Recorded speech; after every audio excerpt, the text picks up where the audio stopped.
అన్నా నేను ఒక షాకింగ్ న్యూస్ విన్నానన్నా. అంటే మీకు కొంచెం ఓవర్ అనిపించినా, మీరు నన్ను కొట్టినా తిట్టినా సరే నాకు లైట్గా ఓవర్ అనిపించిందన్నా. అంటే ఏంటి వేరే స్టేట్స్ నుంచి కూడా స్విగ్గీ చేసుకుంటున్నారని బయట టాక్. అందరూ నా ఫుడ్ గురించి రాజమౌళి గారు నువ్వు అందరూ. యా నేను అప్పుడప్పుడు వేరే స్టేట్ నుంచి కూడా స్విగ్గీ తెప్పిస్తాను. యా సో బాంబేలో షూటింగ్ ఆదిపురుష్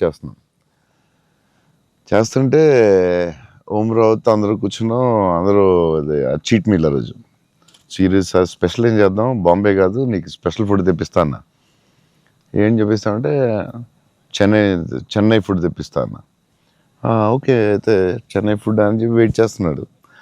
10 అయింది, 9 అయింది, ఏంటిది ఫుడ్ రావట్లేదని. నువ్వు ఇవన్నీ తినకు, ఈరోజు చెన్నై ఫుడ్ తినాలని. సరే ఓకే వెయిట్ చేస్తున్నా. 2 hours అయింది, 3 ఇంకెంతసేపు అనండి. ఉండి మరి రావాలి కదా, వస్తుందండి.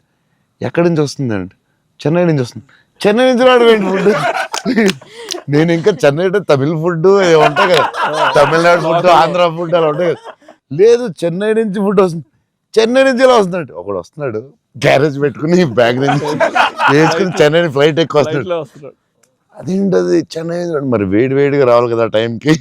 సో వేడి క్యారేజ్లో పెట్టుకుని వచ్చి పెట్టి నువ్వు మామూలుడు కదా, నేను లైఫ్లో ఇలాంటి వాడిని ఎక్కడ చూడలేదు. చెన్నై నుంచి క్యారేజీలు పెట్టుకుని ఆ మసాలా స్మెల్ వేసుకుని ఫ్లైట్లో పెట్టి రావాలి వేడిగా.